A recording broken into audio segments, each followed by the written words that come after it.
I would now like to hand it over to our lovely Julie Ferguson, who is a co-founder of United Bookkeepers, who's going to share some very interesting information. All right, now this is Pearls of Wisdom. And I found this quote today from a favourite website of mine, The Power of Inspiration, and it's by Dr. Carl Menninger. Loyalty means not that I agree with everything you say or that I believe you are always right. Loyalty means that I share a common ideal with you, and regardless of minor differences, we fight for it shoulder to shoulder, confident in one another's good faith, trust, constancy and affection. Now, this struck a chord with me after I read a document in the last few days that actually Fiona sent over to us, and it was about principles of dealing with difficult clients, accountants, and inheriting messy files. I had just spent the last 5 months fixing up messy files of predominantly employees of companies, so that struck a big chord with me as well. But this article that I was reading about this, the principles of dealing with them and how do we deal with them, because sometimes we'd really like to vent our anger at them, slap them across the face a few times and say get into line and this is how you actually do it. But we can't, you know, we've got to treat them gently, and sometimes they've been given wrong information. You don't want to step on the toes of ex-employees. You don't want to diminish their reputation. So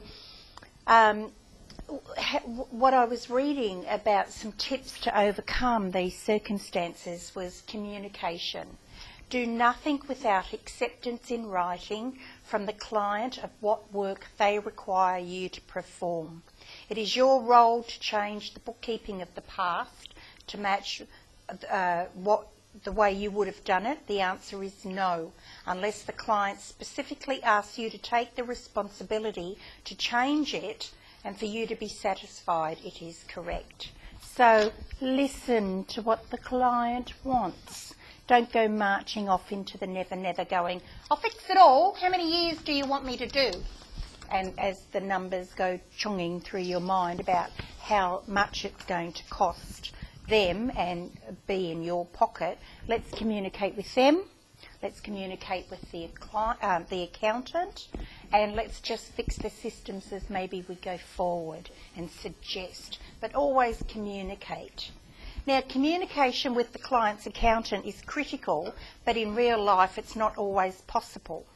And I've just had that firsthand with one of our fellow accountants here in this room about an accountant who really didn't want to let a client go at all.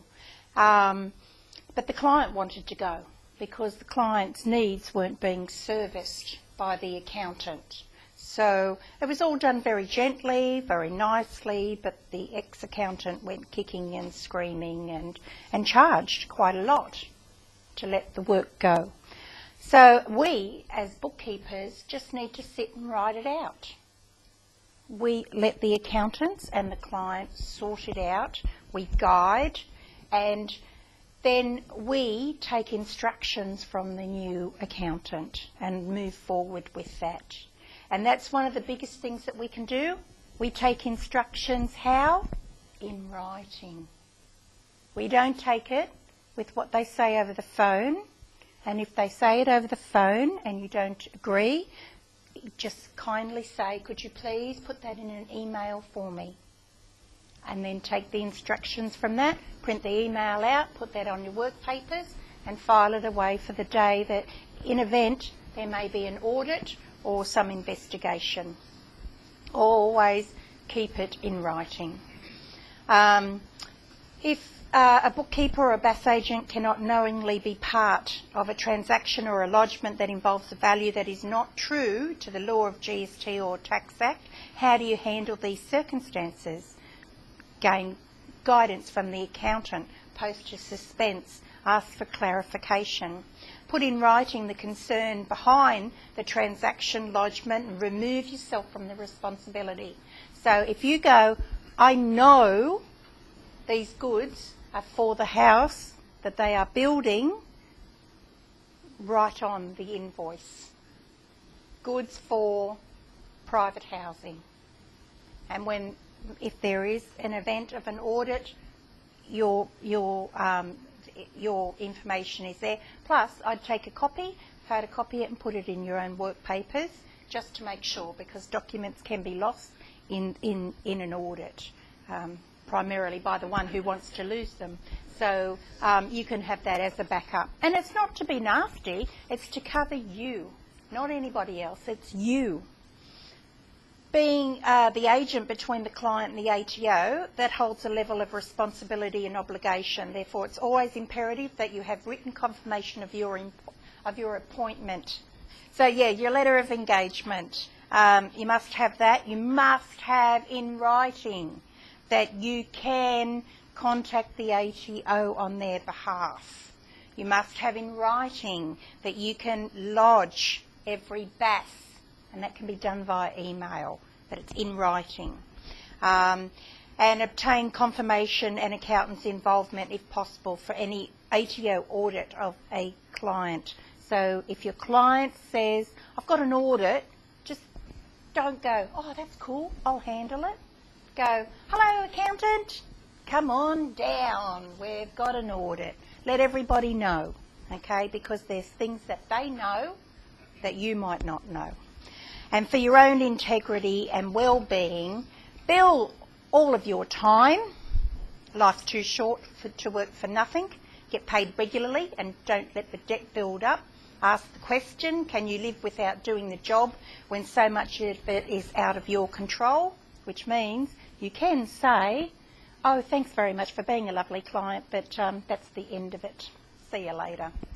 If your agreement with a client is to not see all of the records but to process on instructions, that's fine, but document it. If you know it can't be proved, then you cannot process a GST claim. You can still allocate the expense to an expense account, but may use a GST QUE code. I like that because Sue came up with that, but she didn't really come up with that. Somebody else came up with that, but that was the first time I ever heard it. Prove that you have asked the questions. In summary, there are many variations of real-life experiences that may be potentially put to the bookkeeper, and we've all had those, haven't we? And you feel in the hot water, but we feel that whatever those circumstances may be, you must always wear the bookkeeping hat. Be the BAS agent. Be your registered BAS agent. And don't do what you know is not right. All right, so in summary of that, communicate, ask for guidance and put in writing. And that'll save your ass from being sued, maybe. Okay, so that was my little pearls of wisdom. And now I would like to introduce Jared Sanderland from CSI Connect. Jared is, I was going to say a really good friend. Well, he's not really, but he's my saviour, actually. Because Jared has a company that does lots of things, but what he does for my business is, and I say it like this, he comes down into my computer every night and he backs up all my stuff. And then once a week he comes in and he backs up all my emails. And I don't know if anybody else is like this, but I have emails going back to, I think, about 2006. So all the ones I want to keep and that are important that I might have to save my ass one day, I keep. And so he comes in and does that. Now, we had an experience a couple of weeks ago where I never turn my computer off, and I listened to Dean Oldham here, I'll blame Dean, and he said, you've got to turn your computer off every now and again so that then the cache, I don't know, these boys all know what I'm talking about, fixes itself and does this stuff. And I went, oh, Dean said that, I better do it. And I went to turn it on, and it wouldn't turn on. It was gone. This is a Monday morning and I've gone, oh my God, my life, it's gone. And then I went, oh no, Jared's just been into my computer and backed it up. I'm saved. And then I ring the computer guy, quick, yeah, how do I fix this and get it over? And Anyway, I lost nothing. It was just the power thing, and so. But I knew I was safe. So this is how I would, and I know this man does lots more things than that. But I would like to introduce Jared Sanderlin from CSI Connect.